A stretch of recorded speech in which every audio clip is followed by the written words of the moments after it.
Flex, alive is one in the section. Fit the runner, boy, you nigga, no question. You were running, motherfucker, high stepping. Hey, you never had a big enough weapon. Motherfucker, never learned your lesson.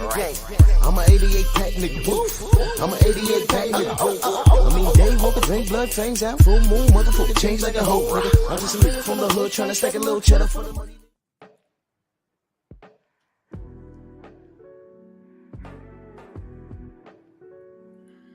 Absolutely. Yeah, buddy.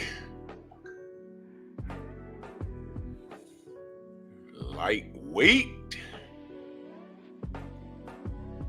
Lightweight, baby. It's time to bleed this morning. Drew Titan, Bronx on deck. Shout out to the mighty LDBC. Let's do this roll call. We're going to talk about this. Definitely going to talk about this. There are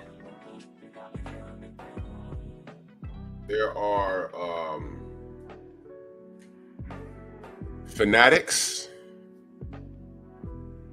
and there are boxing supporters. There's a difference. Sometimes when a fighter that you support or a fighter that gets a lot of shine, when they take that bad L, you get a little confused. It's like, hey, whoa, what happened? And you always can tell what kind of fan a person is when magically they abandon ship.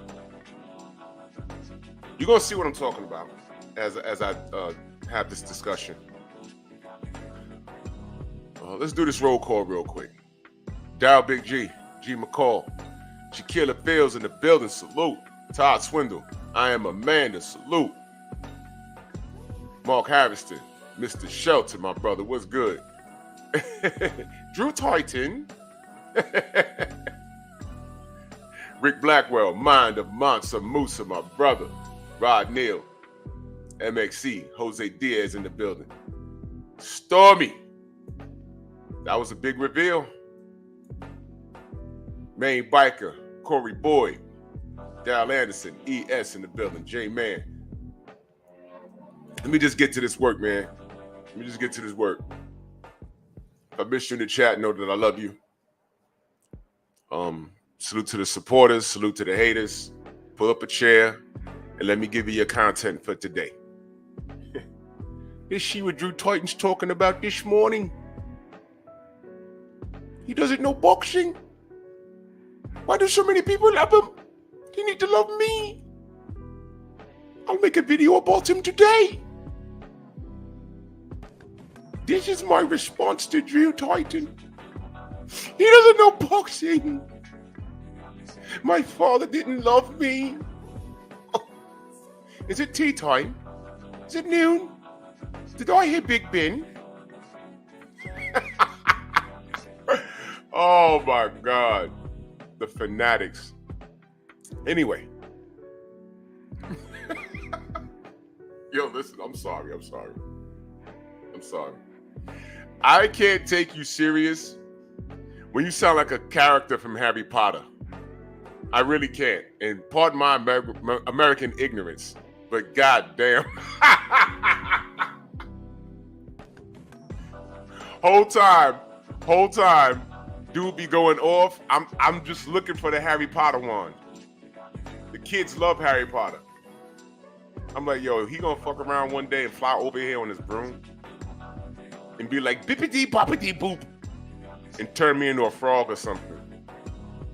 And I'll still get more love than him. Drew Titan has defied the laws of physics. He's turned into an animal. They still love him. Bippity boopity boop. Boy, if you don't go sit your ass down and get right with your daddy. Oh my God. Anyway. Boxing, please. Oh God. Anyway. The man in the middle. And it's me, my man. Now I told y'all. Jose, my brother. Yeah. Bippity boopity boop. Anyway, the man in the middle, that is the late Cameron Duncan. He passed fairly recently. And salute to him, salute to his family. When he passed, I mean, people get mad at me for my now famous or infamous car fire statement, which I stand on, by the way. When this man passed, Rick Glasser violated him and said something terrible, like to the effect of good riddance, and talk crazy about him, and I mean, that speaks volumes about what kind of person Rick Glasser is. You know what I mean? To my knowledge, Cameron Duncan, he's known in the industry.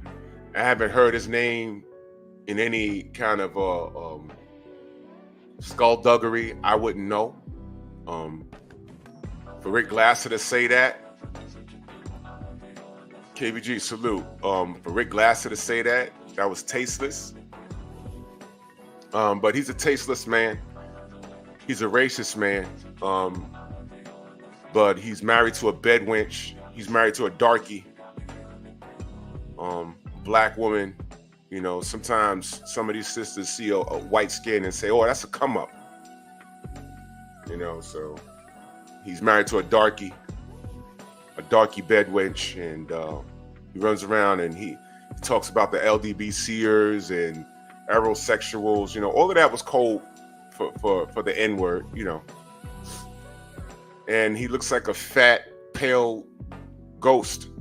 I saw him in person with shades on. I said, this guy's like one of the zombies from The Walking Dead. Well, anyway, Cameron Duncan, when he was on Fred's show, Barbershop Conversations, he was asked about matchmaking. And he kept it 100%. The specific question was, is there a no black fighter rule in Top Rank? And Cameron Duncan confirmed it. He did. Now look, we knew that, but we never saw it. We heard some people talk about it, but this was the first time that it was actually confirmed out of a credible source, the mouth of a credible source, for the world to hear. I have the audio. I'm going to play it in a second. But what the reason why I'm doing this live stream, I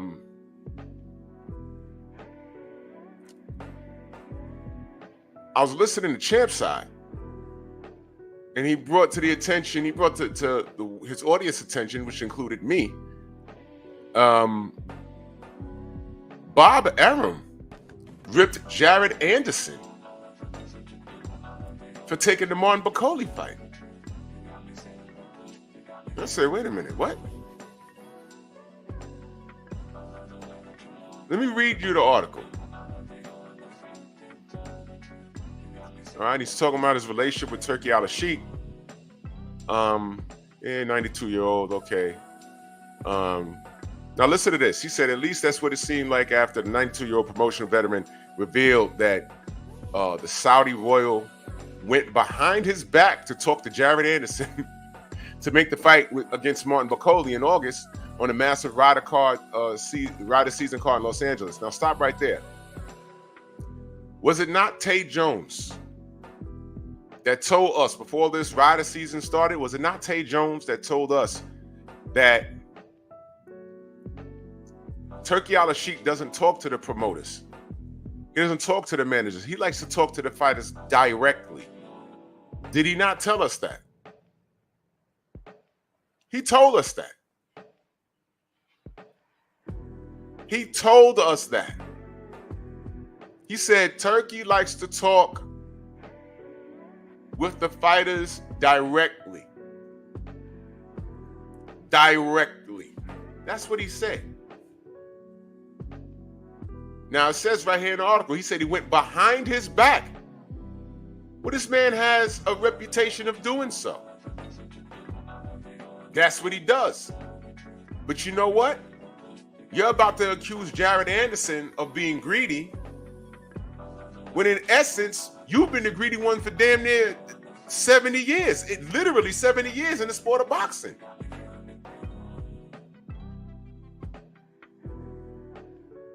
So he went to him. Didn't I tell you the one thing these fighters don't complain about Turkey cards is their paycheck?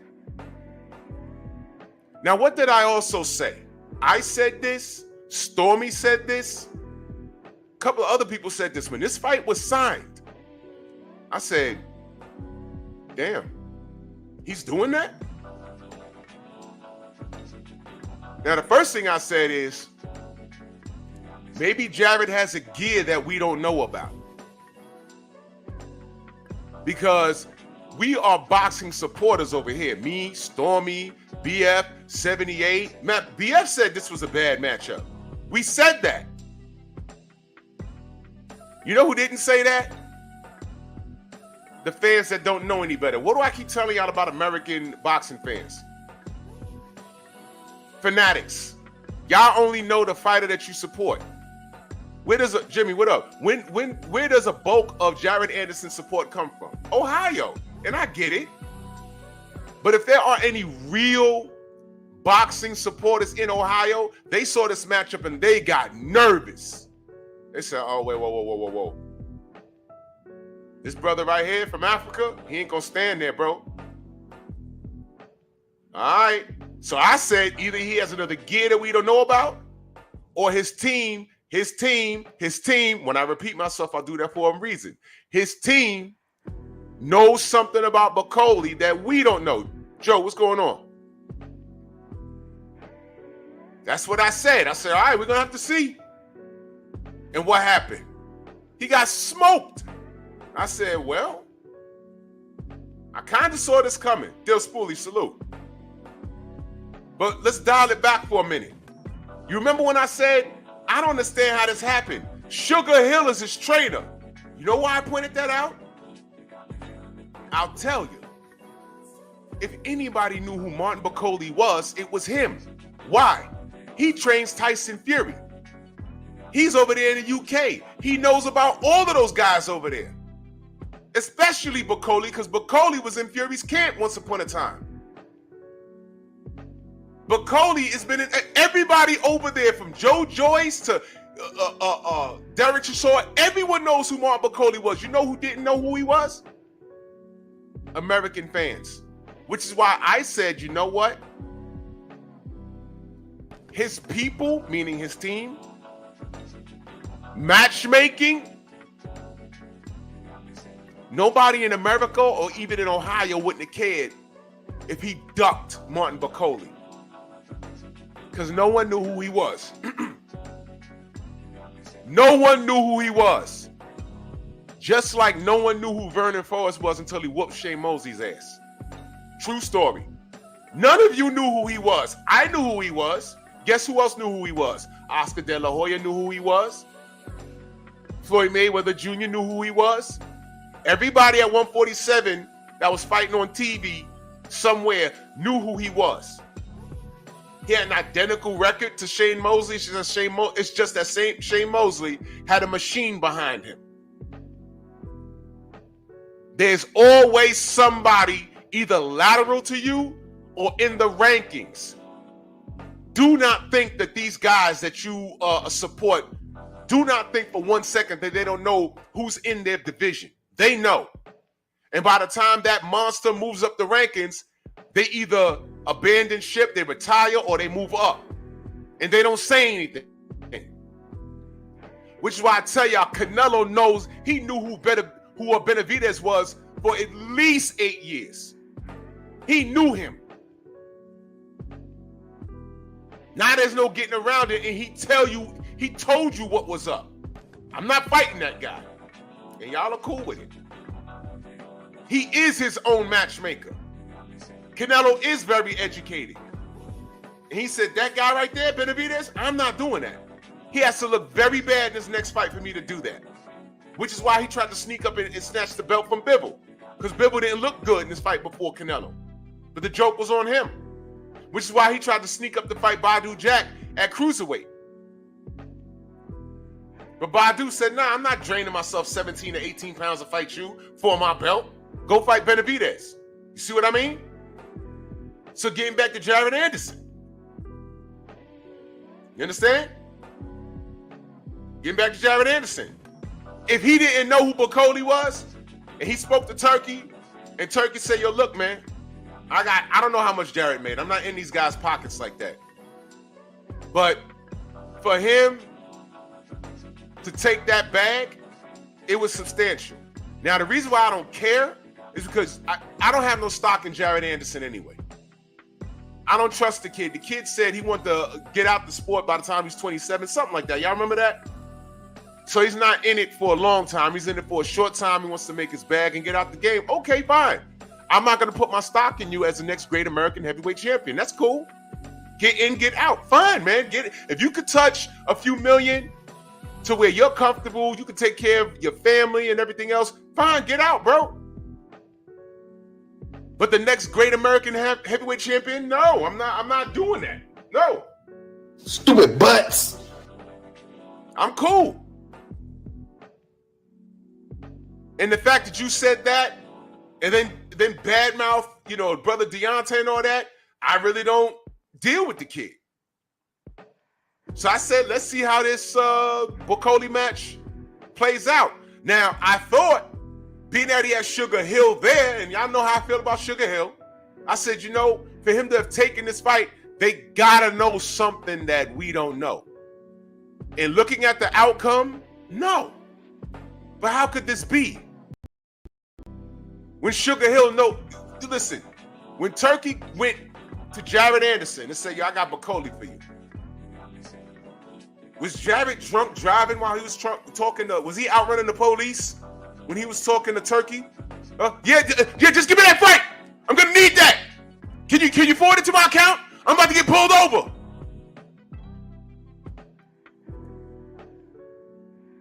Huh? You couldn't have been in a place where you could concentrate. Was you having a mental breakdown while petting your dog? Curled up in your corner in the dark room? I hate my life. I hate my life. Mom, bring me the fruit snacks. Big baby, you agreed to this. Did he go to Sugar Hill and say, yo, they offered me Martin Bacoli, Suge. Should we hit the gym? Or what? And what I'm saying is, Tay, good morning. What I'm saying is, Sugar Hill should have known better. Because I knew better. BF knew better. Stormy knew better. When I watched that Charles Martin fight, 2-week training camp, and then late in the fight, he's putting you on the back foot. I said, no, that's a problem. That is a problem. He got to fix that. Then they gave him 1 or 2 more ham and eggers, and then you ready for guys that ain't going to throw nothing back at him. And then they put him in there with Martin Bacoli. What I'm saying is Sugar Hill should have stepped in and said, you know what? That's a lot of money, but this guy could kick your ass, man. This guy could kick your ass. Remember the legends we heard about why Tyson Fury closed up his shop and postponed the Wilder fight? Because he was, kicking Fury's ass. We told you, Fury's not that good. If he's not drugged up, he's not that good. And we asked Jared, yo, is that why I closed up? Because he's saying COVID, and we're asking people in his camp, do you have COVID? They're like, nah. So Jared jumps on Twitter We're like, yo, was you whooping his ass? That's what we hearing. He didn't want to answer the question. He was acting like what? A big baby. I said, man, all right, I don't have any patience for this kid. This kid is acting like a kid. So I left it alone. But shit got real when he got in the ring with Martin Bacoli. Because he got beat like a big baby. Brandon, salute. He got beat like a big baby. And the only thing I could think of is, who okayed this fight? Now I'm looking at this article, and Bob is basically saying Turkey went behind his back, because he has a gripe. He went behind his back and spoke to the fighter. The fighter agreed to the fight, and he got his ass whooped. But my thing is, where was his matchmaking? J. Cool, salute. Where was the matchmaking? And what this tells you in the article is, had Turkey spoken to Bob, Squirrely, what up? Had Turkey spoken to Bob, Bob wouldn't have made that fight. And he would have been right not to. Look at the outcome. Let me read some more. Let me see.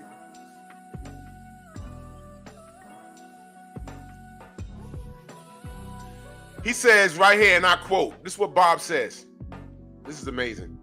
I want everybody to know that it wasn't us. His Excellency, Turkey Al-Asik, went right to the fighter and made this proposal for money that the fighter had never seen before. Didn't I just say that?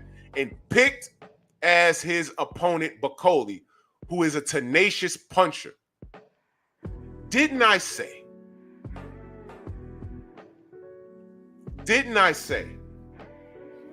that Jared Anderson looks good against people he's supposed to be? But didn't I say that I can't gauge this dude? But when I saw him fight Charles Martin, I said, I don't like that. Copper, salute. Wendell Vaughn, salute. But didn't I say I can't gauge this kid? I need to see more. Remember when I said that? Who does that sound like, y'all? Who does that sound like? Okay, I'm just saying. So when I say things like, yo, I've seen this before. When I say things like, yo, I can't gauge the kid. I got to see more from him. Guess what, y'all? This was the first time Jared Anderson stepped up and fought his contemporary. And what happened? You tell me what happened. He fought his contemporary, and you tell me what happened. We all saw it. Martin Bacoli whooped his ass like... You ever saw an employee going to the boss's office looking for his check? And the boss gets smart with him, and you find out, yo, this employee is about to leave anyway. He's about to quit. And his check is like $200 short. And then you go in there and the boss got an attitude. No, man, where my money? Where my money? Those of you that got older brothers, you ever tried to fight your older brother? Vince, what up? It don't turn out too well, right? That's what it looked like. That's what it looked like.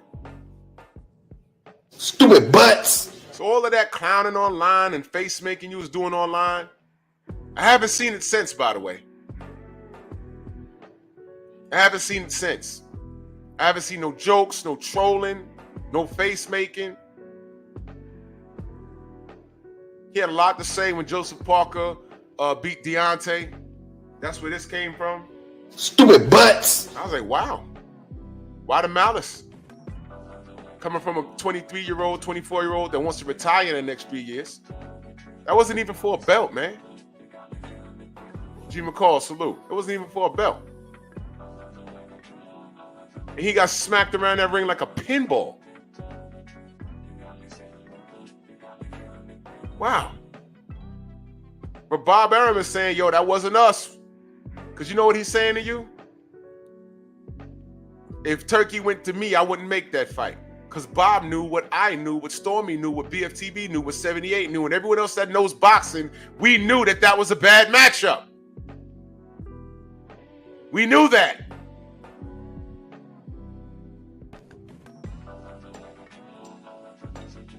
You see why matchmaking is important? Now, it's funny. Let me read a little. PGA, salute. It's funny. Let me see what else he says down here. Oh, look at this. You ready for this? Listen to this. Arum also revealed that they contemplated taking the matter to court to prevent this fight from happening. Whoa!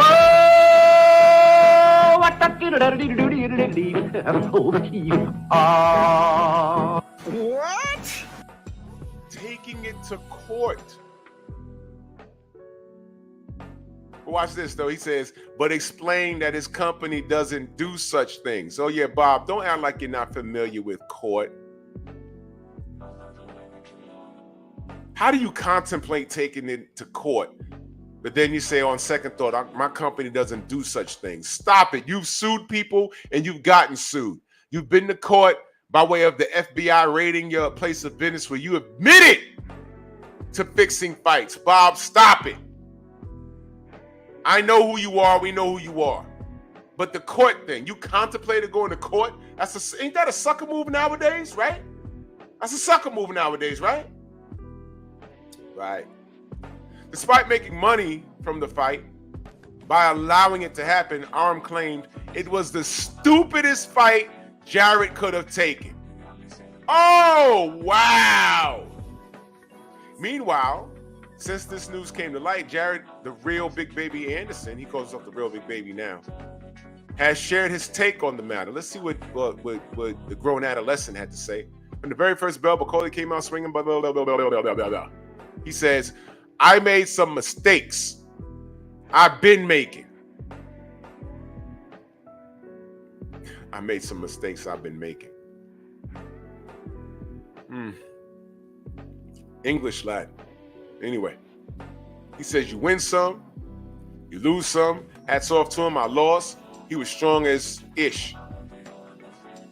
Fast forward to today. After Arum leaked the details about His Excellency's involvement, Anderson wrote on his Twitter, hope this doesn't surprise y'all. LOL. We all know how he get down. Oh my God. Whoa!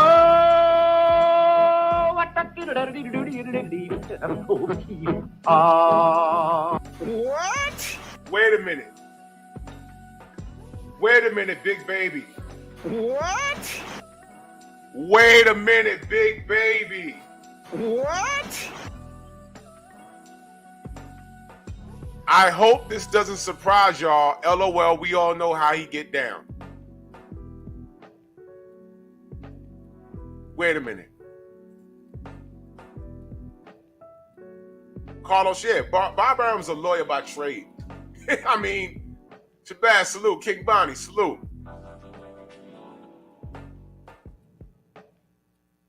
Yeah, Mansa Musa. He was going back and forth with Devin. Y'all forgot about that? All that, just running around beefing like he beat the world already. I'm telling you, I didn't care for this kid at all. Got there with Bacauley. Good night. End of.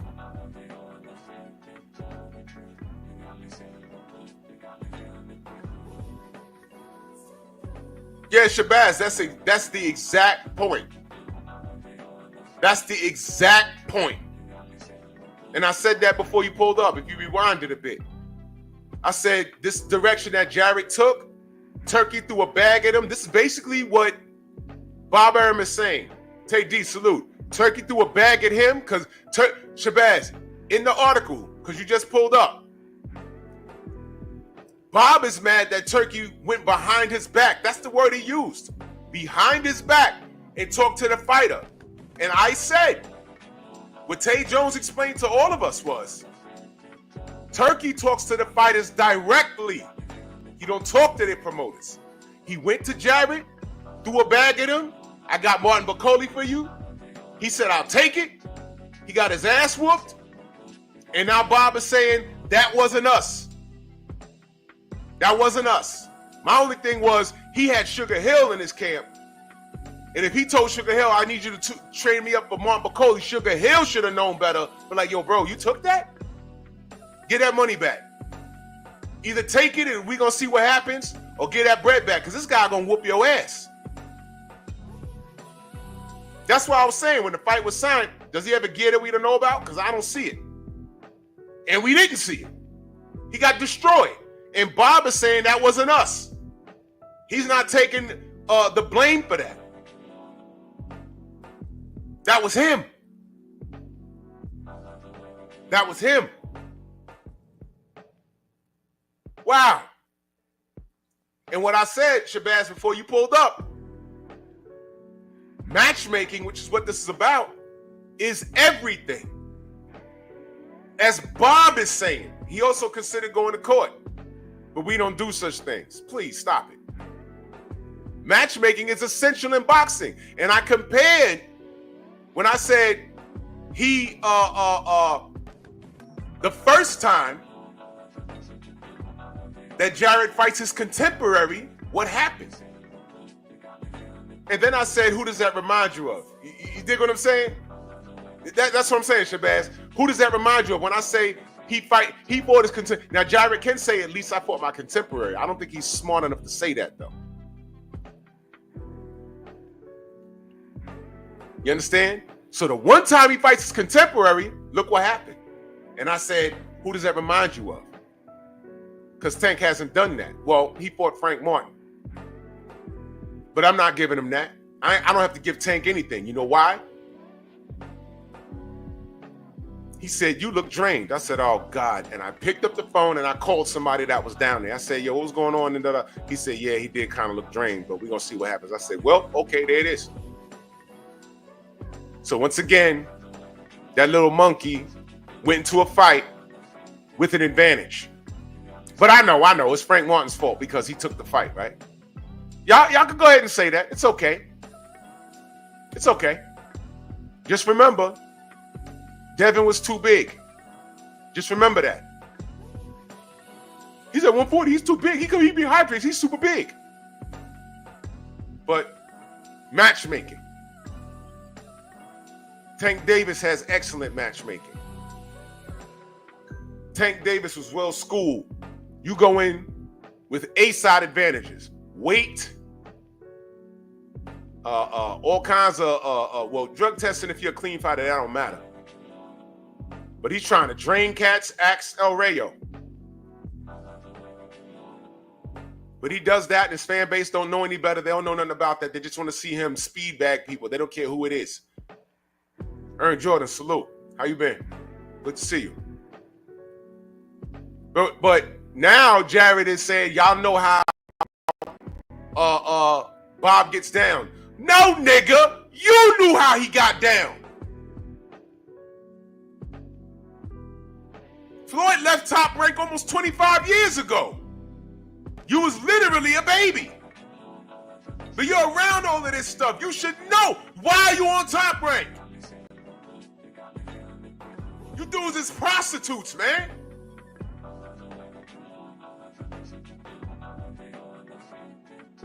The hell? You took your ass over there. You come into the ring with pimp hats and canes and convict suits, and now you're a convict yourself. They're throwing a mic in your stupid face, and they asking you, hey, man, where would you be if you wasn't boxing? He said, didn't you ask me this question before? He says, no, I'm asking you now. He said, dead or in jail. It's like you niggas have been programmed to say stupid things like that. Now, this is the product of a single mother. I saw her. Ratchet, what up?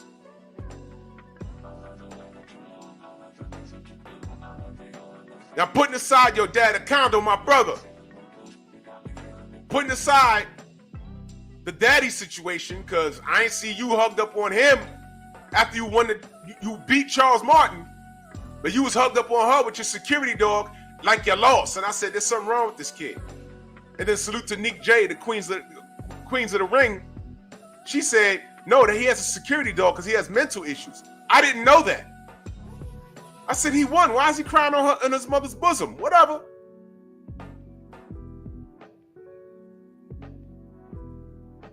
But you mean to tell me if you wasn't boxing, you'd be dead in jail? And he said, I thought I told you that. And the white dude was like, nah, you never told me that. He said, yeah. And you know what this kid said? He said, did y'all see this interview that I'm talking about? You know what he said? He said, didn't Tank say the same thing? Man, I face palmed so hard. I said, oh my God. Oh my God. Oh my God. And you know what the dude said? Hen dog salute. You know what the dude said? He said, nah, Tank didn't say that. Tank said he'd be a veterinarian. Like, you know, a doggy doctor. So you stupid idiot. You mean to tell me, if you wasn't boxing, your mother didn't raise you better to do something else? You see why I can't stand you kids? But anyway, matchmaking. Bob Arum is not taking the blame for Jared getting his ass whooped. And now he's over there talking about, y'all know how Bob get down. Bro, don't run your mouth. He's still over there. So now Bob's mad at you for taking that turkey money behind his back. And now you don't respond to him for the world to see. And here's what's bad. You lost to a top heavyweight, which means you was there already, which means there is no light work for you moving forward. I don't want to see you fighting anything else but your contemporaries now. So congratulations. This loss could either harm you or make you better. Are you going to bounce back like a Joseph Parker? And if you missed Stormy V-Man's live stream, well, his premiere about Joseph Parker, go watch it. Because I'm going to bring up another name. Because if you missed Stormy V-Man's premiere this morning, go watch it.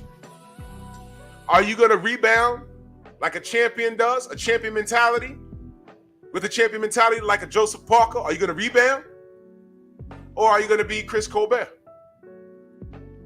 Remember all the shine he was getting? Fighting in big arenas? People throwing mics in your face? Right? Remember that? Had a tough fight with El Rayo that I thought he won. Ran it back. This time he slept you. Now you're fighting on a pro box card, and salute the pro box. But Chris was used to fighting in front of bigger people. They were just talking about fighting in the big arena. Remember? Oh, we're going to fight in Brooklyn, but we need a stacked card. You know, I get the win. I thought, wait, I'll just play it for you. We down to fight anybody. As long as it make money, it makes sense. What about headlining at Barclays Center your next fight? Yeah, but we need a stacked card. We need a stacked card. You see, because my people, these people, they don't support. Okay. Yeah, they don't support. We need them to, like, I need my people to come out more and support me. Like, because I do fight for my people. I come out and put on the show every time, and we get to win every time, dominating. But we'd definitely like to fight in Brooklyn. For the first fight, come back in Brooklyn, that'd be a hell of a... Can you imagine that atmosphere? Right. He said that in a room full of white people after that win where he wore a goddamn sombrero. And then talk about his people don't support. I'm supposed to support you? Disrespecting Mexican people wearing a goddamn sombrero? I'm supposed to support you when I was waiting up for you to show up to the barbershop and talk to Fred, and then you just didn't show up? I'm supposed to support you? Don't matter. I said, I'll support the kid from a distance. When he fights, I'll watch him. When he does something good, I'll talk about it. But whatever happens in this fight, I'm going to talk about it. And surprise, surprise, what happened? He got slapped bad by El Rayo, comes back, and got stopped. So Jared, are you paying attention? paying attention? I hope you're good with your bread. This is not the time for you to be messing up in that ring. Getting in high-speed chases, getting DUIs. I know, but he's 24 now. But I'm 23. Mentally weak. You need to know, and fighters, this is your responsibility. You need to know who's in your rankings. Because condoms don't work all the time. You can still catch an STD. Bags break and you can knock a chick up that you don't want. Need to be responsible. It's your fault. Because when you stand in that court and be like, yo, I didn't ask for this kid. The judge be like, so, how much you make? Show me your 1099. Show me your W-2s. I just want to know how you got to pay for this kid. She spit it out. But I didn't want no kid. I just wanted, to have fun that night. Yeah, you did. And you had fun. And she had fun. But her body, her choice. I know a kid wasn't in the itinerary. I didn't lay down and make a baby, but this is the result. So we're dealing with it. Give me that 1099, please. And for the next 18 years of that kid's life, you gotta take care of it. That's how you gotta treat your career, stupid. You should have knew who Piccoli was. And to be honest, regardless of how racist Bob Arum is or whatever, he talking about, oh, y'all know how you get down. Yeah, of course we know how you get down. You didn't know. Oh, I'm sorry. You said y'all know. You knew. You took your ass over there. So if you're a hoe for Top Rank, why wouldn't you be a hoe for Turkey Out of Sheik? Hey, Bob, you got a bunch of hoes on your goddamn roster. You know what it is. It's business. It's business. That's right. You've seen this before. So is Jared going to be Joseph Parker mentality or Chris Colbert? Because Chris Colbert looked like he ready to Elmo's about to hang it up. That's what it looks like. We'll see. Can he bounce back? Up to him. But that brings me to the Latin Snake. The Latin Snake said, bad matchmaking. You understand matchmaking yourself, don't you? Sergio Mora. But why all of a sudden we want to talk about matchmaking? Why all of a sudden? You see, I can have this conversation.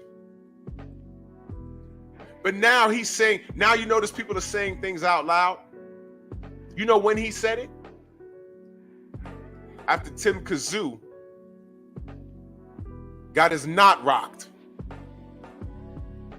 Now he want to talk about matchmaking. I've never heard anyone talk about matchmaking. I've never heard Jim Lampley, Larry Merchant, Steve Farhood. I've never heard them on a broadcast talk about matchmaking. I've never seen them. I'm sure they're on Twitter somewhere. I've never seen them talk about it. Now enter the Latin Snake, who's a former fighter, right? Now he wants to talk about matchmaking. Snacks B, salute. Matchmaking? Why? Because Tim got rocked? What are you saying? Bacrum was supposed to be better scouted? What are you saying? You shouldn't have put Tim Tszyu in the ring with him? Tim Tszyu was just Showtime a second ago. Right?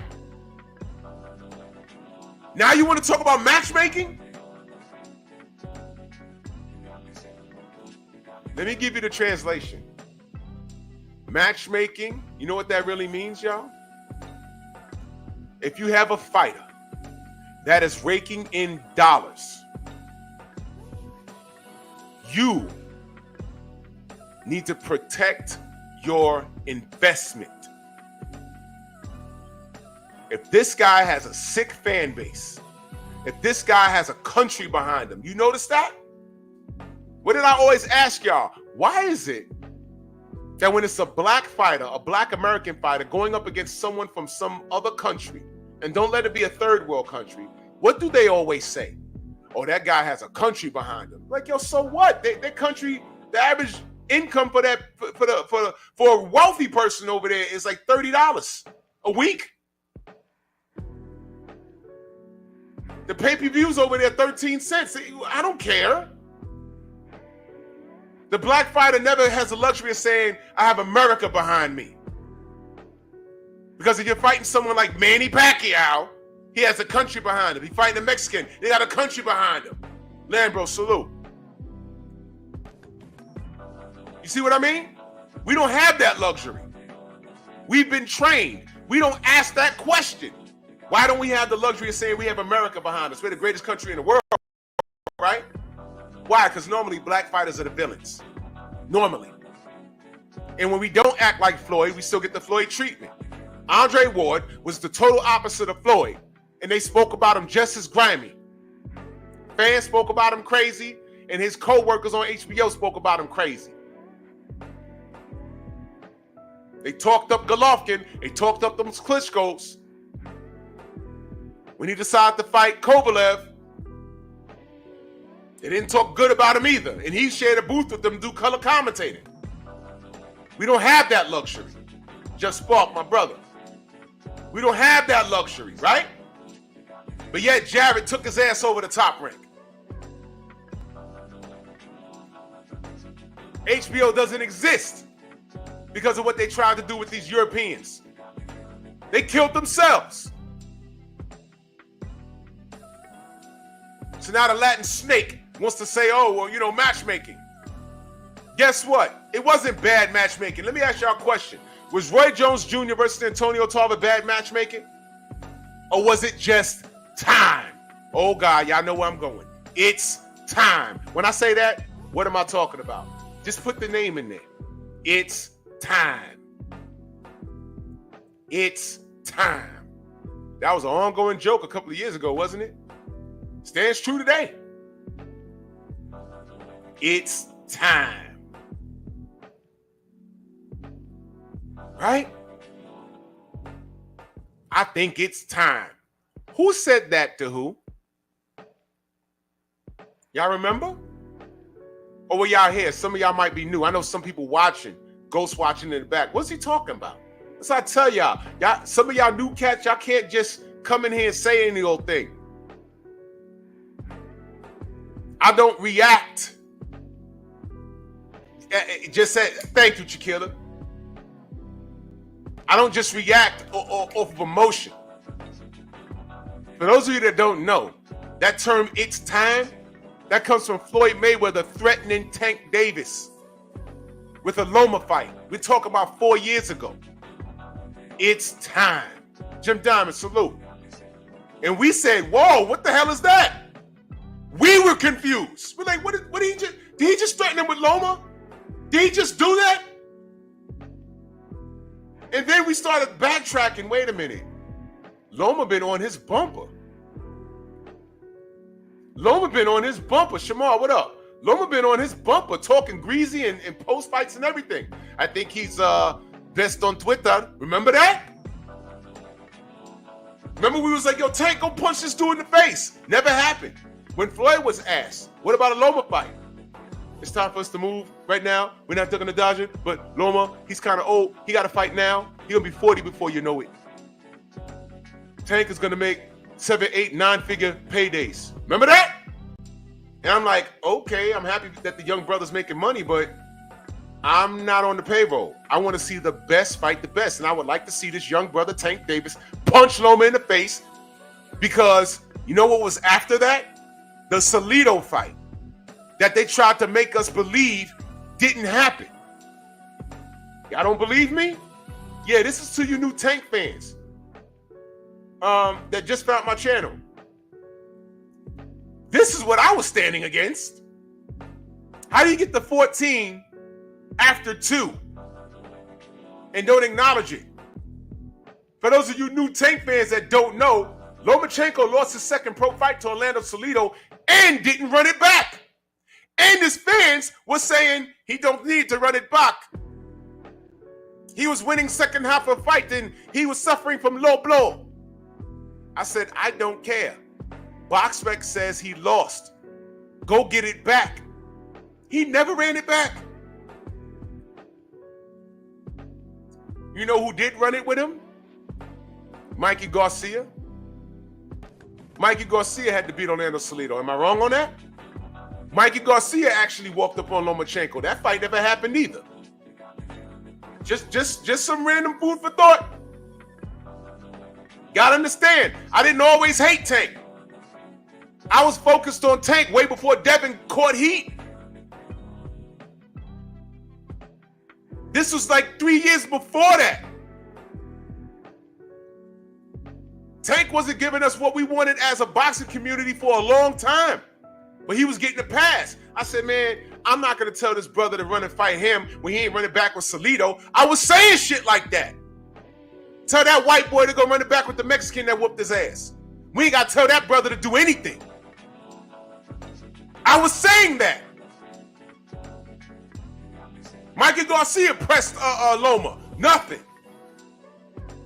Had a tough fight with Gary Russell. Run it back. No. So when I see you niggas standing in the pocket for Lomachenko, I'm like, what is wrong with y'all?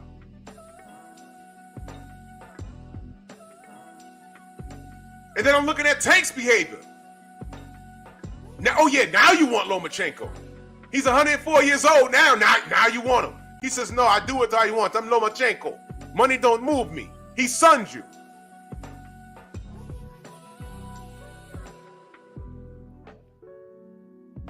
Matchmaking. You don't think Floyd was matchmaking Tank? I'll say it one more time. Do you not think Floyd was properly matchmaking Tank? If you think he wasn't, you're an idiot. Matchmaking in this sport is everything. It's everything. Everything.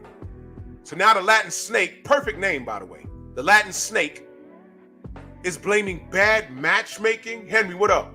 Bad matchmaking with the Tim Tszyu situation? My God, you should have just kept your mouth shut, young man. I don't know how old he is. I'm sure I'm older than him. My God. My God. So Tim Tszyu wasn't properly matched against... Listen, man. You know what I didn't know? And shout out to Stormy. Bakram was paid step-aside money 5 times. Didn't I just say that matchmaker's job is to protect their investment? If you have a guy that has a fan base, you know what his kryptonite is. But your job is to get top dollar off of your product. So they say, you know what? Not him, not him, not him, but he could beat him, he could beat him. Which is why, what does BFTB talk about these rankings all the time?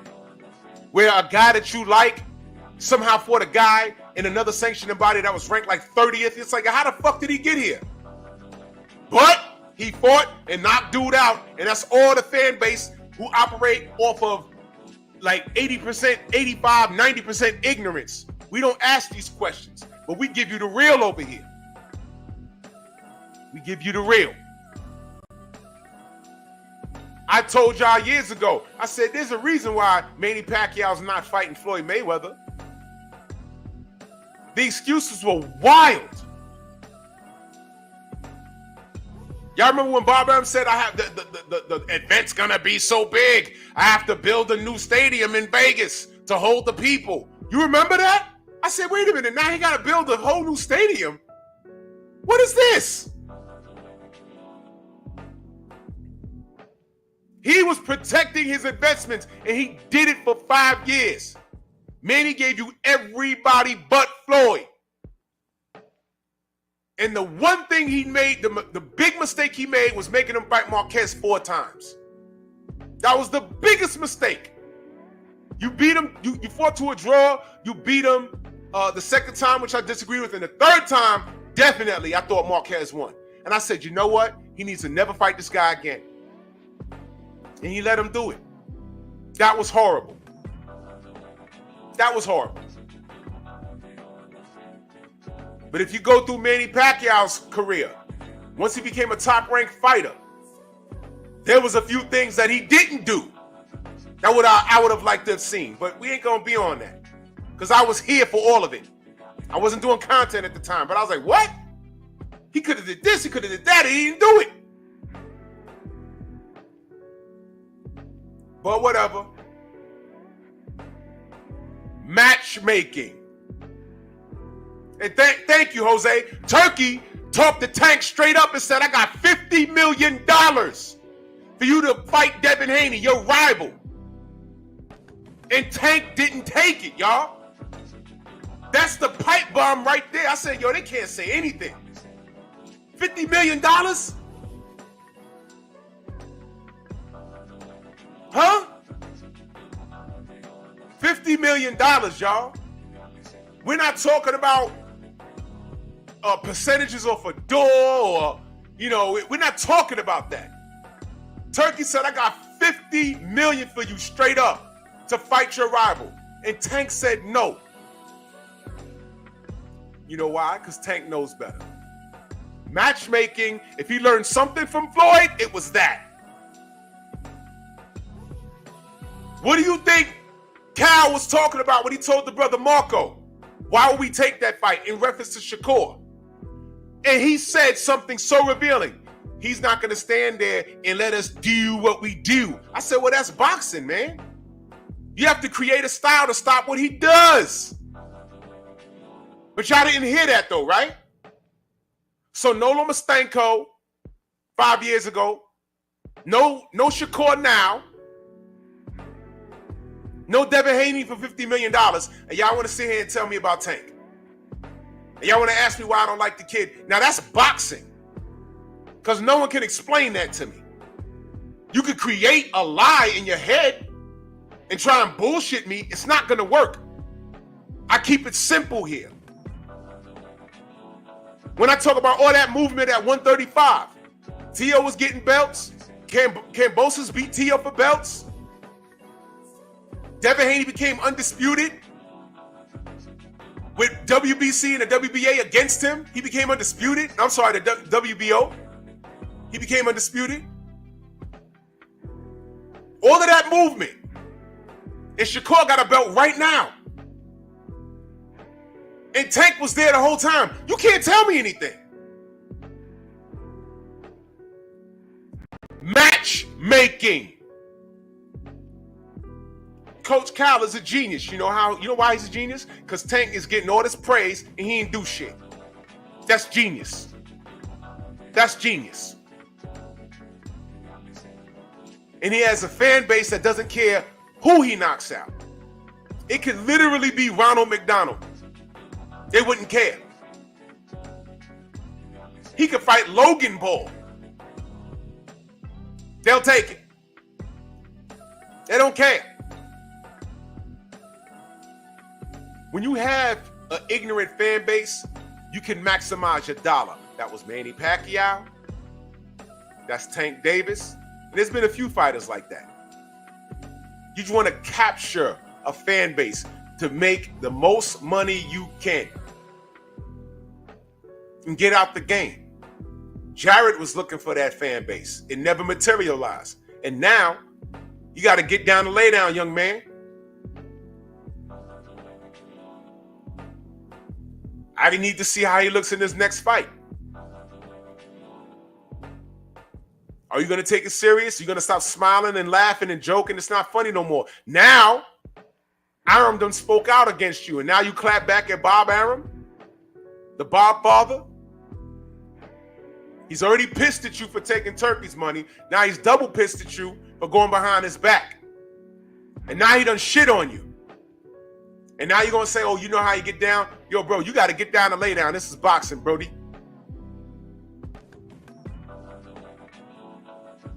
Your mom ain't going to be there to hold your hand. Get it done now.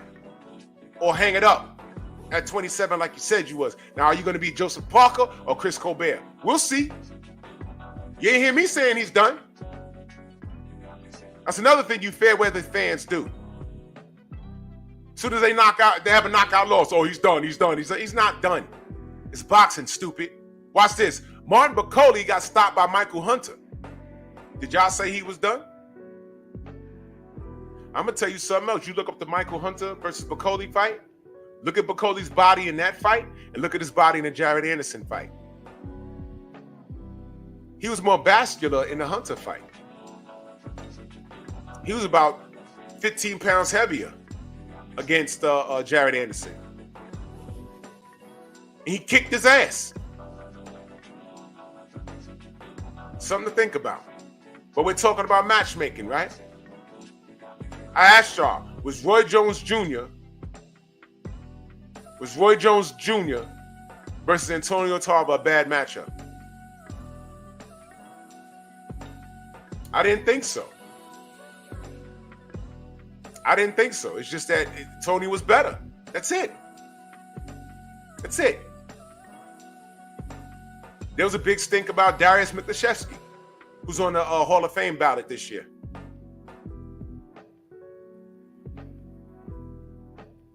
Darius Michalczewski was supposed to be the guy to beat Roy Jones. The reason why that fight didn't happen was because Roy said, no. I'm not going to Germany to fight that guy. We all know what happens when, you fight another, especially over there. He said, I'm not going over there. I'm Roy Jones Jr. This was when Roy was 175, Superman. Y'all must have forgot Roy. That guy. He says, cool, I'll fight him. Tell him to come to Vegas. Tell him to come to Los Angeles. Tell him to come to MSG. I'm not going over there. He didn't go over there. Darius didn't come over here. And look, American fans can't even spell Darius's name, but people in Germany ain't holding it over his head. Waffle, salute. And people in America were like, he ducked Michalczewski. We don't care about that guy. Who is that guy? He can walk right past you in your town. You don't even know who the fuck he is. But you know who Roy is. So that's cool.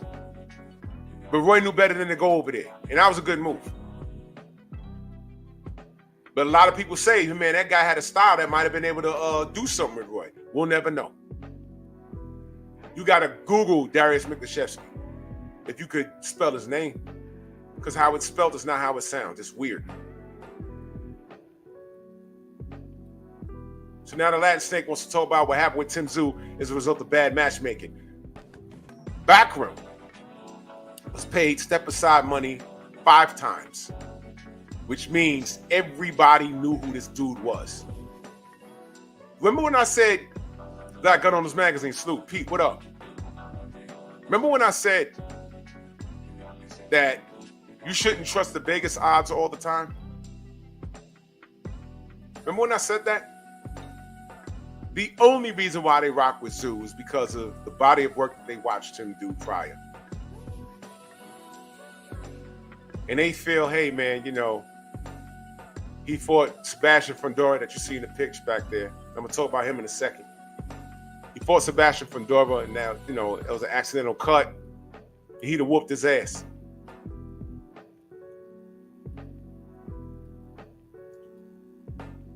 But they took advantage. Well, you know what? Vegas doesn't have good knowledge themselves, unless they have like super inside information.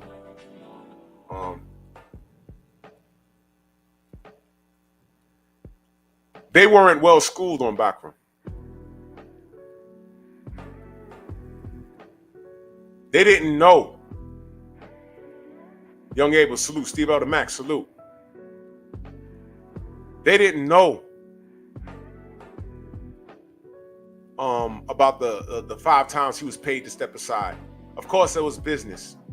There was business involved. Because he don't sell no seats. I get it. But they also ignored the fact that he's a dangerous dude. They weren't educated. But you know who I feel knew he was dangerous? I think Tim knew that. I think Tim knew it. I think his team knew it. And like Stormy said, he didn't have to take this fight, but he did it. So I'll give Tim Tszyu credit. I'll give Tszyu a lot of credit. Slip the jab, salute. And I agree with you, good brother. I agree. Thank you, Jose. And you know how I know I think Tim knew? Kostya knew. His dad flew in from Russia. He said he only seen his kids like 3 times in a year, something like that. I just spoke about this yesterday. And he flew all the way to Florida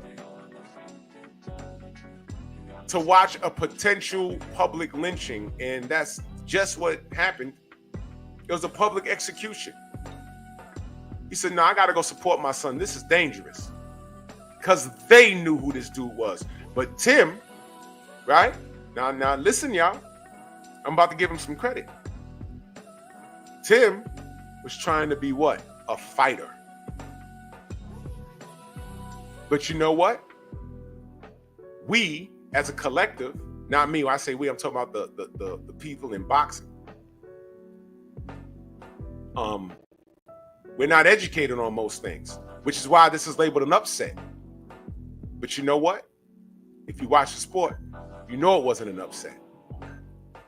The Latin Snake knew it wasn't an upset.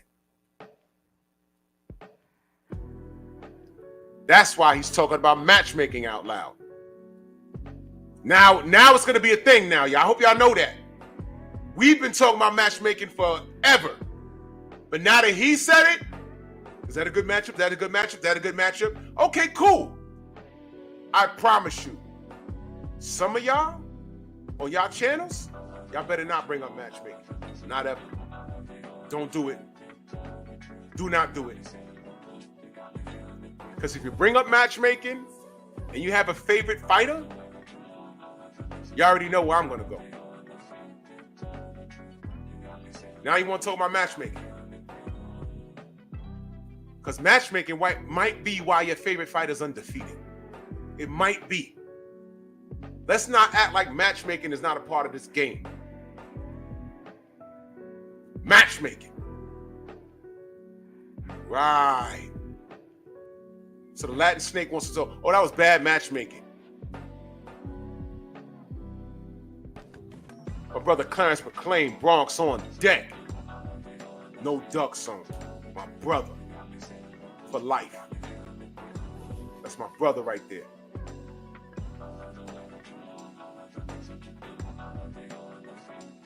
So I'll give Tim Tszyu credit. He took that fight. But I think he knew, his team knew, his dad knew. Y'all ain't find that weird that Kasha flew in? It was like, whoa, the hell? Vegas should have knew about that. They should have been like, why is Kasha flying in here? Oh, shit. This might be real. Who's this guy again? Devin couldn't get out of the way of left hook. Watch this. Tim Tszyu couldn't either. And Bakram wasn't on drugs. He wasn't juiced up. Left hand, left hand, left hand, left hand, left hand, left hand. Allahu Akbar. Game over. I'm going to do another show called Me Loving Organic Outcomes. No one knows who Bakram is. They know who he is now. They didn't know who he was. They know who he is now. Thank you, J-Man. Devin finished on his feet. Tim got stopped in 3 rounds. And now, don't look now, Bakram is in the 154 mix. This is what boxing is supposed to be about, organic outcomes. I'm going to do a show on that.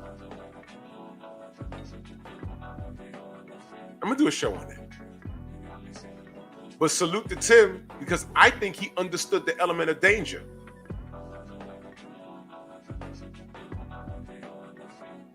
He understood it.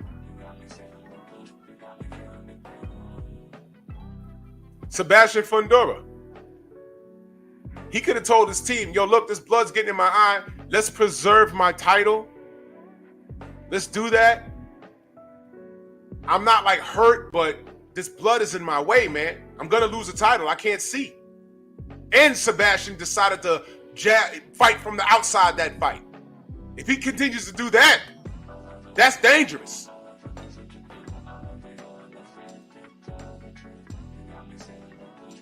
Hey. 919, salute. Jay Bean in the building, salute.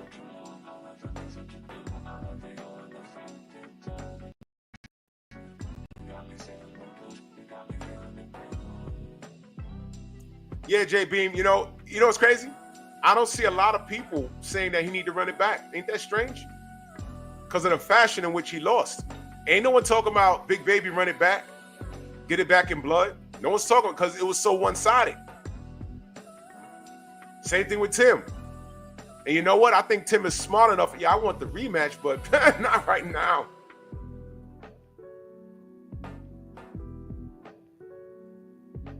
I agree, Slip the Jab.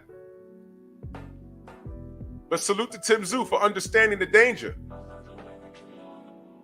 But the boxing public didn't understand the danger. But now they're on notice now. On some where'd this guy come from? The reality is he's been there the whole time. They paid him 5 times to step aside so whoever was involved could make their money. Jason, what up? Matchmaking, Pacquiao ate off of matchmaking for a long time. Proper matchmakers would have told, they'd have begged Tim Tszyu, don't take this fight with this guy. Don't do that. It's bad matchmaking. Why do you think Turkey talks to the fighters? We get good fights. Because these fighters, a lot of them aren't educated on what their kryptonite is. And some of the ones that do know what their kryptonite is, Tank Davis, they simply don't fight their contemporaries. Jared didn't know any better. He took the bread. He says, nah, I'll just go in here and train hard. I could beat this guy. Michael Hunter beat him.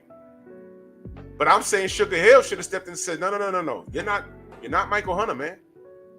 And plus, I think Bacoli was injured in that fight. Well, whatever.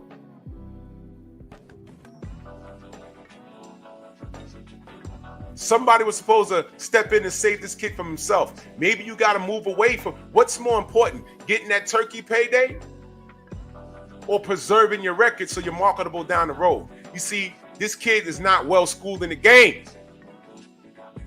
Manny is. Floyd Mayweather is. Tank is. So now the Latin Snake wants to talk about bad matchmaking. Interesting.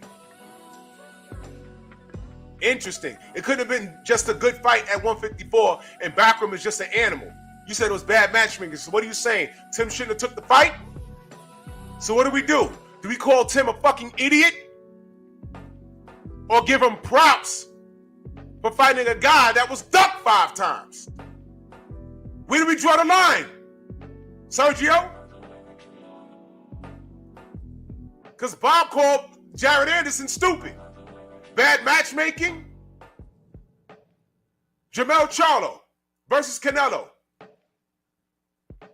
He saw more value in a $10 million payday up front. I don't know what the back end money brought it to, but whatever. To vacate your undisputed and go up to fight Canelo Alvarez. Well, stare at him because you didn't fight. For what? You have Canelo on your resume. Didn't even put up a fight. And you lost. Kovalev at least won some rounds, although he got knocked out. But he also made $12 million straight up, which is $2 million more than you. And that was with losses, not undisputed. Knockout losses, by the way. Not undisputed. And a DUI and beating up Becky.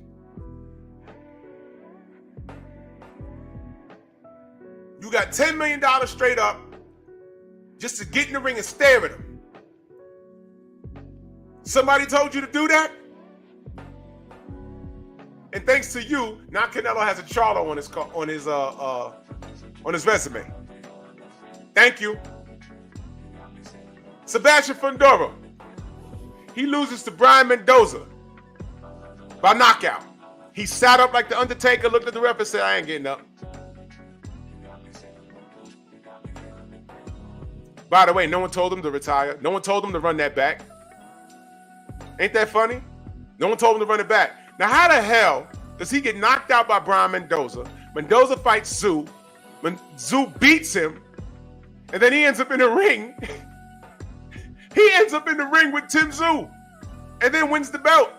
Because he throws a Muay Thai elbow by accident. Boxing is a funny place, right? Rashad, what up? Boxing is a weird place. But matchmaking. You know why I put the late great Cameron Duncan in the middle? When he was in Fred's show on Barbershop Conversations. You know what I'm saying? Oh wait, hold on. I'm sorry.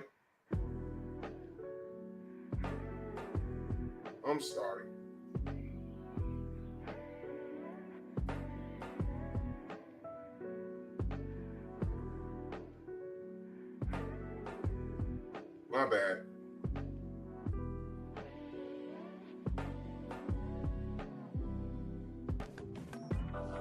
My bad. Sometimes I be cooking and I miss people. I'm sorry.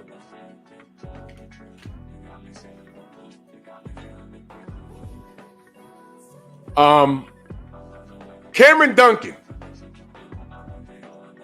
was Barbershop Conversations, and he was asked about the no black fighter list. For years it was a rumor, and Fred asked Cameron Duncan, and this was his response. Now I need y'all to listen. I searched high and low to get your contact information, and I was talking. I'll tell you off air who it is. I won't say it on camera, but feel free to ask me. So I called the Mayweather gym, and they said, Fred, if I give you this number, you have to ask him this question. And I says, okay, what's the question? And they said, ask Cameron Duncan, do Top Rank have like columns of fighters? And they say, we don't want this guy fighting the black fighter. We don't want this fighter fighting the Mexican fighter, and so on and so forth. We're going to get into the racial stuff, huh? No, I'm not. I'm asking. That's a theory there by the greatest matchmaker, probably, in my opinion, ever. And I'm not going to mention his name either, but you know what I'm talking about. And used to have a thing up on his board, NBF, no black fighters.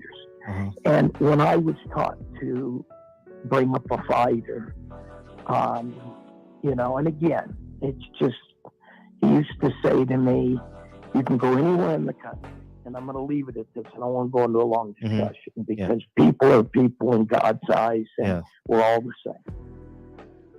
He used to say to me, you can go anywhere into a city in America or anywhere in the world and ask a white guy, and he didn't say any other, he didn't say anything about Hispanic, ask a white guy to throw a jab, and half of them are going to turn backwards and throw it like a girl and everything. Ask any black man on a street corner in any city in the world, and they will snap out a jab in a heartbeat.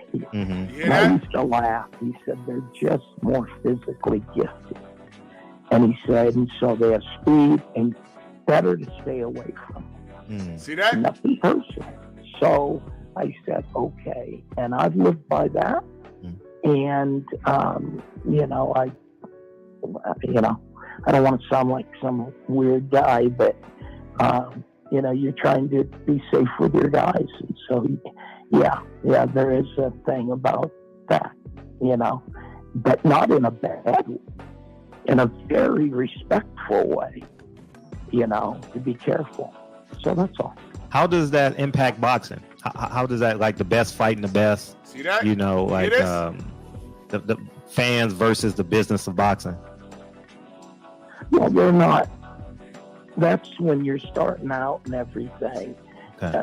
So that's not affecting boxing at all. It's just, you know, when you're building a fighter, you know, you reach a point where the best have to fight the best. Gotcha. The only reason these fights aren't being made, Fred, is for politics and money and everything. It's not because of their color or who they are.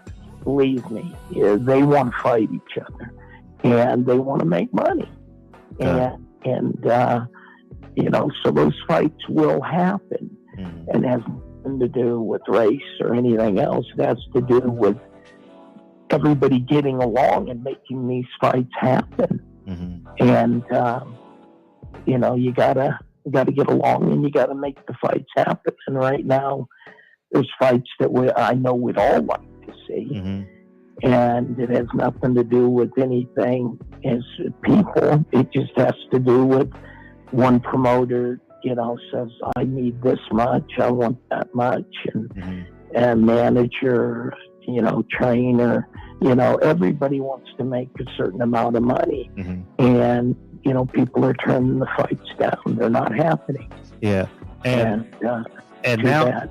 You're on the other side of it now, because now you have Jaron Ennis, and now Jaron Ennis looks like the best thing since sliced bread in boxing, right? How does that old mindset or current mindset, it greatly impacts Jaron Ennis in 2020? So how do you balance that duality in terms of now you're advocating for Jaron Ennis, and the business of boxing and or the mindset of boxing is to build everybody up until it gets to a point where it's combustion. Right. And that's what Jaron's been doing. He's been perfecting what he would call his game. And, he was raised to be a fighter. His dad, I'm telling you, both. I'm gonna stop it right there. Y'all heard it.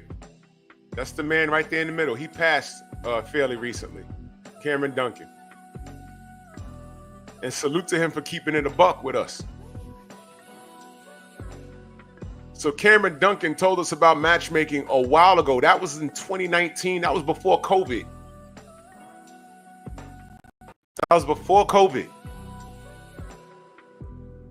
And he was working with Boots Ennis. And look what Boots is doing now. He's waiting for his big opportunity. He hasn't really been proven yet. He looks like the goods against people he's supposed to look like the goods against, but we mentioned Errol, we mentioned Bud. And now he's running around trying to make things happen. That he ran around and signed a deal with Eddie Hearn. We don't like it, but he's trying to get things done. But my point is, we've been talking about matchmaking the whole time. So is the fact that Boots not getting a Bud fight or an Errol fight or anyone, is it because the people in charge of his contemporary's career saying Boots is a bad matchup for you? You can make money over here and not fight this kid. You could create this kid if he whoops your ass. But if he whoops your ass now before you ran and get this belt, it could cost you dividends down the road. That's the business of boxing. I understand it, but I don't like it. I understand that everyone has to make their money. But when everyone's trying to get their bread, we don't get the fights we deserve as supporters. Do you understand what I'm saying? You see? I didn't say that. Cameron Duncan said it. So what did we learn? There's a no black fighter rule. And he explained what it was. We're just more athletically gifted. I didn't say that. He said that. And it's in a top-ranked office owned by who? That man on the upper right-hand side, Bob Arum. So when Tim Kazoo gets his ass whooped, now the Latin snake wants to talk about matchmaking. Shocker. Shocker. But now Cameron says it. Bob Arum calls Jared Anderson stupid, saying that he's literally saying that wasn't us. If it was up to me, he wouldn't have did that. So now Moro watched Tim Tszyu gets his ass whooped. Says matchmaking. By the way, can y'all bring me up to speed? When Devin allegedly lost to Ryan Garcia at first, what did he say? Y'all gotta tell me. I don't know. What did he say? Did he congratulate Ryan? He probably did. When we thought it was clean, I had nothing to say. Back to the drawing board.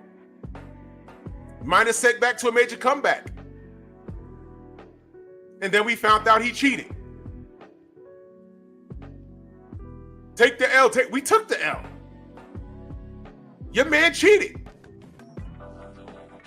Now it's not an L. I didn't do it. I didn't do the drug testing. I'm not Bada. I'm not WADA. Your man popped. Period. And the business of boxing says it has to be handled a certain way. And it's being handled. And y'all blaming the victim, but that's what you ignorant niggers do. So now, when Ryan popped dirty, was the Latin snake cutting Ryan down? Or was he questioning the integrity of the people that do the test? Which side of the spectrum was he on? I'm curious because I'm not on Twitter.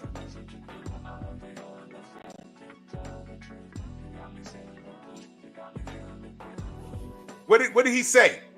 Because I find it ironic. Zoo got his ass whooped and he's talking about bad matchmaking. I've never heard this. Zoo knew what he was getting into. I'm sure of it. He didn't have to take this damn fight. Was Brian Mendoza versus Sebastian Fundora, was that bad matchmaking? Or was it a fight where Fundora was picked to win and he just got flatlined? He got knocked out. Manny Pacquiao benefited off of matchmaking.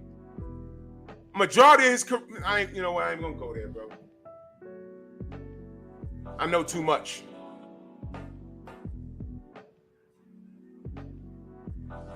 This is ridiculous. This is ridiculous. Now he wants to talk about, and Cameron just sat here and told you that NBF, no black fighter rule, is real in the top rank office. It's real. And he explained why it was real. I was listening to that. I said, I can't believe he's admitting this shit. But he said it. Did Bob Arum say he was lying? No. Watch this. If he said he was lying, would you believe Bob? I'm just asking. I mean, he did say boxing fans are like rocks. You can kick them in any direction. He did say that. He's on record saying that. He said that. He sure did. He sure did. Stormy said Zoo needed more pallbearers. He needed something. Because he got his ass whooped. Ain't no one telling Tim Zoo to retire, by the way. Devin got to retire. Ain't no one telling him to retire. That's what I'm saying. It's about who you guys like. Ain't no one told Jared. Jared ain't making out this fight either. Y'all said retire to him? Or did you even watch it? Did you watch it? Get out of here, man. Anwar, salute. Sebastian Fundora got flatlined. Did he need to retire? No. Jamel didn't throw any punches. Did he need to retire? No. But Devin got to retire, right? Man, if y'all don't stop this pointless rhetoric, man, I'll be so glad when Tank go away, because he'll take his fans with him. That's the one thing I ain't got to worry about having a conversation with y'all about anything else. Because when the next fighter comes up in the rankings and we're talking about them, y'all ain't going to be here. And I can have a normal conversation with real boxing supporters. And y'all just be over there jacking off to his picture. Now, what's the difference between him and Young M.A.? Tank Davis to Young M.A. is Michael Jackson to LaToya Jackson. It's the same nigga.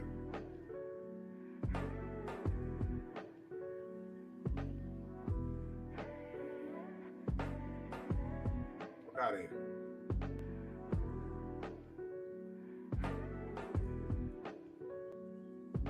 Rachel, salute Rachel. Yep, Cameron, a gem. I just played when he was his interview with Fred.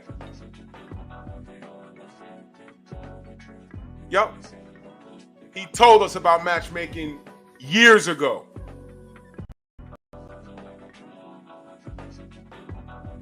Now the Latin snake want to talk about matchmaking. It was bad matchmaking. No. It wasn't bad matchmaking. Because y'all like listening to Vegas, right? The odds said that Backroom was like a 7-1 underdog or something. Oh yeah, Rach? Yeah, you knew him personally, huh?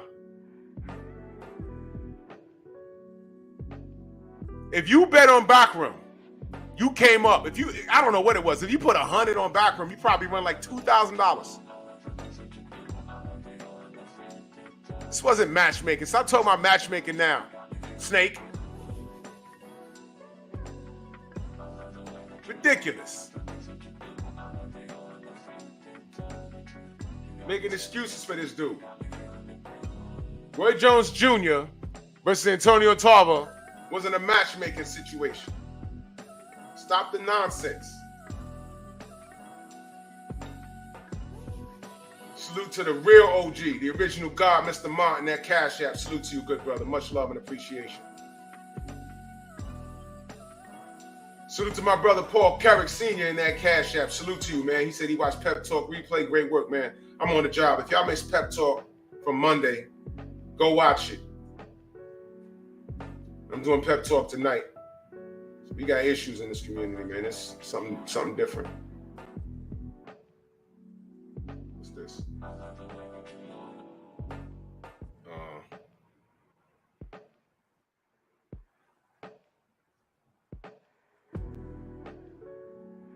Hey, yo, Steve L, this real?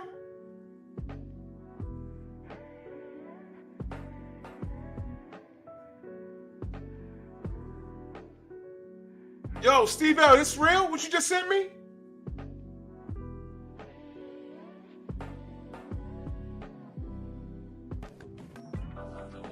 Is this real? Hold the fuck up, man. Wait a minute. Wait a minute. Is this real, man?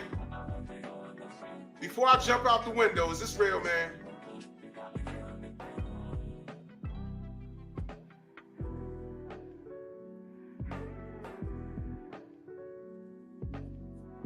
Is this real? Oh my God. Bro, is this real?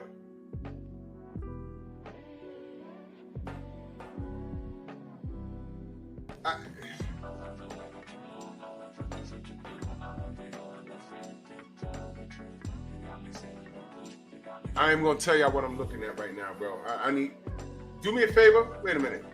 Who's on Twitter? Anyone in the chat on Twitter? I got to be fast with this. I need to confirm something.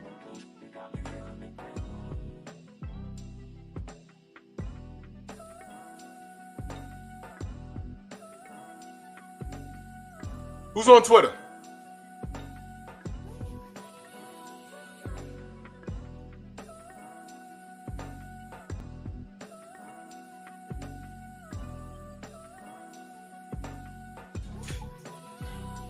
Rachel, go to Tyson Fury's Twitter. I'm about to send you a screenshot of something. What the fuck? This better. Please let this be fake, man. Again, I don't want to deal with this, man. Y'all know how I get. Rachel, I just sent you something. I need. Found out if that's real, man. Abel, I'm gonna send you. Oh God, bro.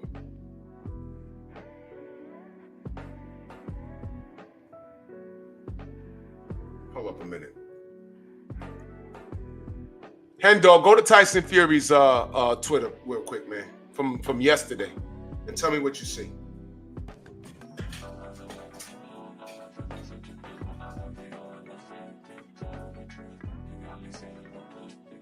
He says something about Francis Ngannou.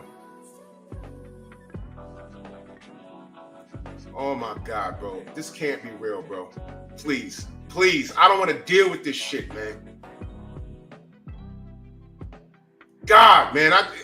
Can I live in a world where I could just talk about boxing? This shit better be fake, man. You know what? I'm going to show y'all what was sent to me. Lord, this better be fake.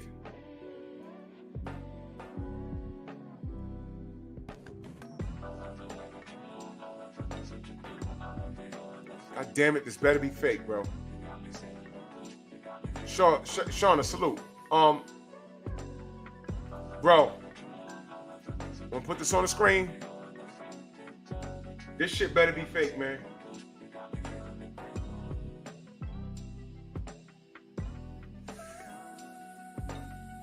I need y'all to find out if this is real, y'all.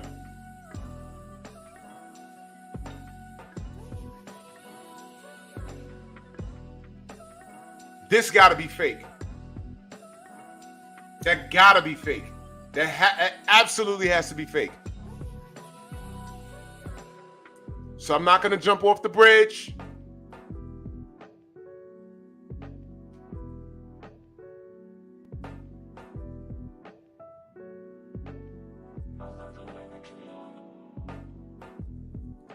That gotta be fake. That's fake, right? That's fake. That's fake. That's fake, right?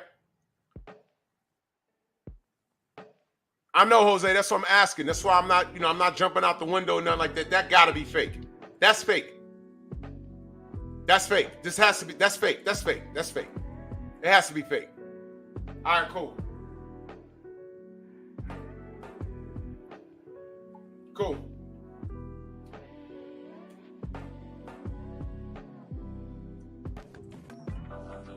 Cool. Because he does think it's okay to say stuff like that. All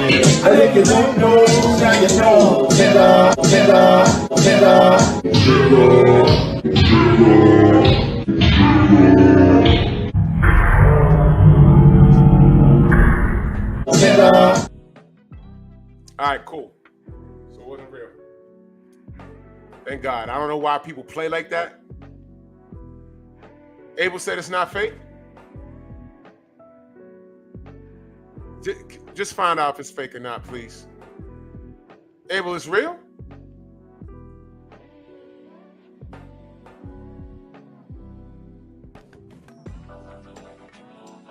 Oh, he's doing a press conference for the Usyk fight? Abel, it's real? Look, could y'all find out, please?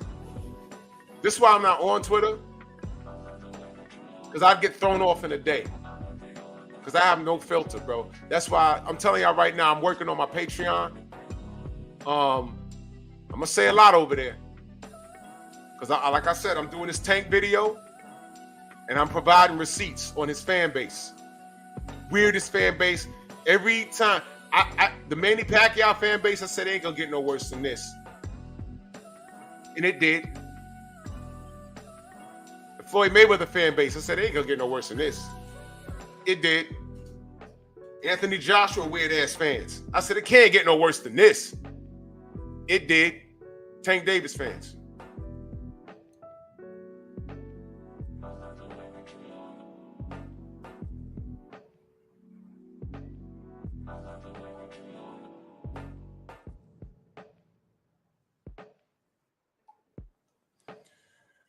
I don't know, man.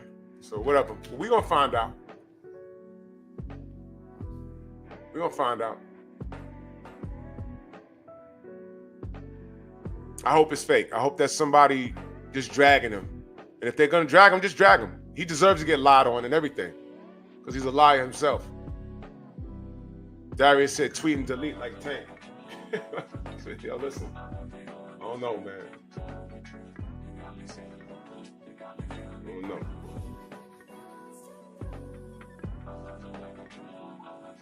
Well,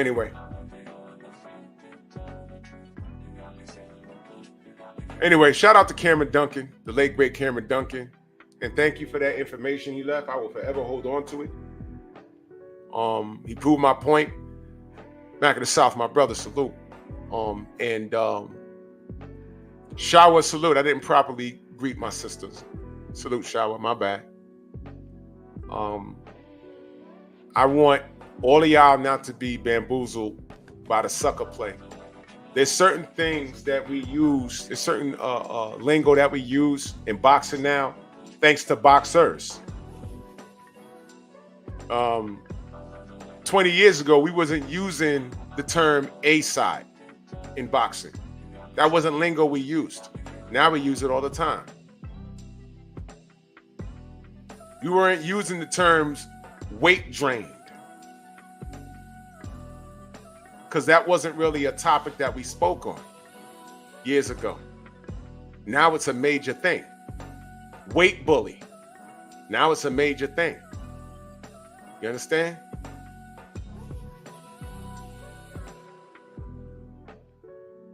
How much money he brings to the table. These are things that boxing fans weren't talking about years ago. How much money he brings to the table. A-side, weight drain, weight bully. This is all new shit. And all of you think, you guys, a lot of you guys, you try and sound like these boxing aficionado. The only boxing aficionado in the chat really is Rachel. It's not even me. It's not even me. You know, I watch and I learn and I speak from what I see. My opinions are formed based off what I see. I don't get into the mathematics and who gets this money and carry the one in seat sales. No, when I need to learn shit like that, I'll call Rachel in a minute. Like, yo, what are they talking about? What are they talking about? You know why? I want the fighters to lock horns so I can talk about the science in the ring. That I can talk about. All of this purse splits and all this shit, it's exhausting. The conversations we have today are not the conversations we were having in the 80s and 90s. A lot of y'all wasn't even born. Even in the early 2000s. You understand what I'm saying? And now, now there's gonna be an abundance of people talking about matchmaking. Matchmaking. But I'm telling y'all, Cameron brought that up a while ago.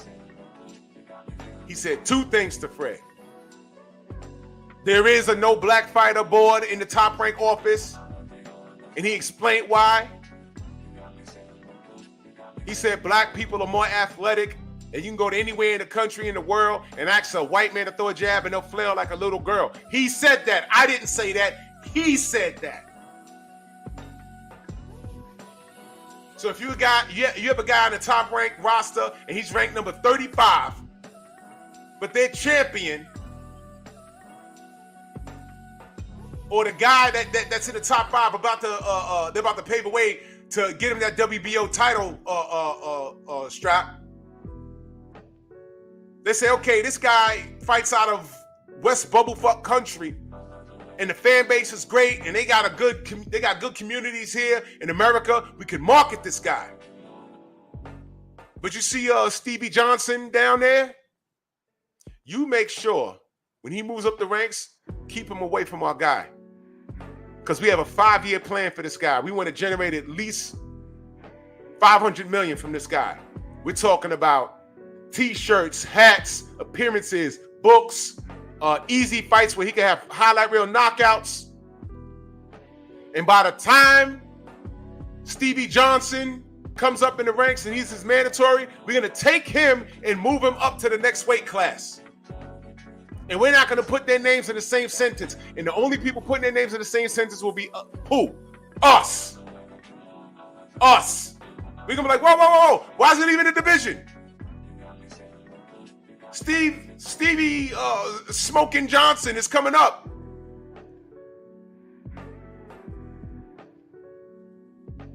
And then we're getting the fights with people from that fighter's country. Oh, he'll just beat him. No, he won't. Well, why don't they just fight? Oh, well, he's on a bigger... How much money does he bring to the table? And then we'll have to deal with that conversation. Is this making sense? But the reality is, it's a bad matchup. Manny Pacquiao made Bob Arum a lot of money. And that's why they didn't allow the Manny versus Floyd fight to happen 5 years prior to when it was supposed to happen. When it really happened, it was supposed to happen 5 years prior to that. That's what I mean. I'm going to get my day started, man. Salute to everybody in the Venmo, the Zelda, Cash App, the Super Chat. Much love to all of y'all. Pep Talk tonight. And shout out to Cameron Duncan. And smash the like button, like and share the video. And Pep Talk tonight. This is what I'm talking about. You know, you ladies, I call y'all ladies of the night because that's what it is. Y'all keep inventing new terms for prostitution. Y'all tune in tonight, man. Bronx on deck. Move! Why are you gay? Who says I'm gay? You are gay.